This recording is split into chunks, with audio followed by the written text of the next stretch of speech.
Most people think money is a reward. Work creates value, and money arrives as compensation.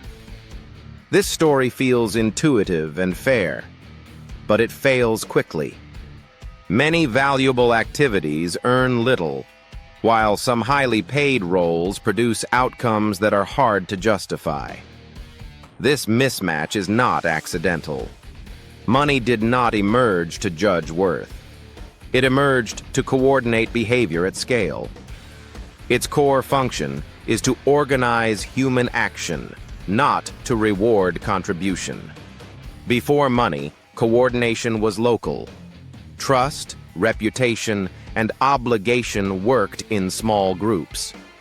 As societies grew, those tools broke down.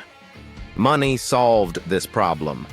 It allowed strangers to align their actions without shared history or values. It replaced personal trust with a transferable signal. That signal does not measure intrinsic value. It measures agreement. Money shows where large numbers of people have chosen to move together. When you receive money, it is not proof of value in any absolute sense. It means your behavior fit an existing pattern others were already organized around. Money follows alignment, not merit. This is why harmful industries can be profitable while beneficial ones struggle. Money is neutral to outcomes. It reflects coordination, not goodness. Markets do not ask whether something is good. They ask whether enough people will act in the same direction. Money records that collective movement. This changes how power works. Those who shape incentives do not need to create value themselves. They only need to influence how others coordinate. Platforms show this clearly. They produce little themselves. They organize interaction, set rules, and take a share of coordinated activity. Pay works the same way. Compensation is not a clean measure of effort or intelligence. It reflects how disruptive removal would be. A role is paid well when many other actions depend on it. A role is paid poorly when coordination continues without it. System dependence matters more than contribution. This is why leverage matters more than labor. Leverage amplifies coordination. One decision can redirect thousands of actions. Money flows toward points of control, not points of exertion. Effort is invisible unless it reshapes coordination. Control changes behavior. Ideas follow the same rule. An idea has no monetary value until it reorganizes behavior. Adoption, not originality, creates money. The belief that money equals value persists because it simplifies reality. It turns complex systems into moral stories. It feels comforting.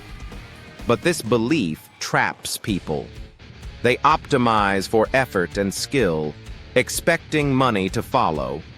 When it does not, they assume personal failure. Seeing money as coordination reframes the problem. Instead of asking how to work harder, the question becomes where behavior is already being organized. Money follows existing currents. Value can attract attention, and attention can spark coordination. But value alone is not enough. Alignment is required.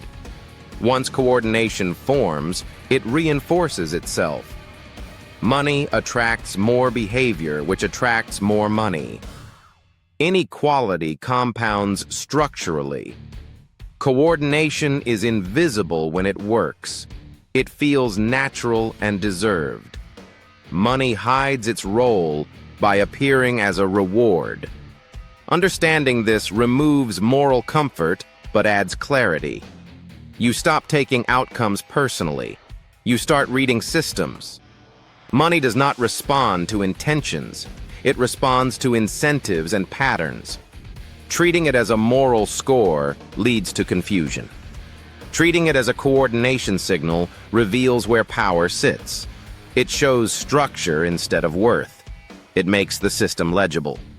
Money is not a reward for value. It is a tool that tells people how to move together. Seeing this changes how you navigate the system.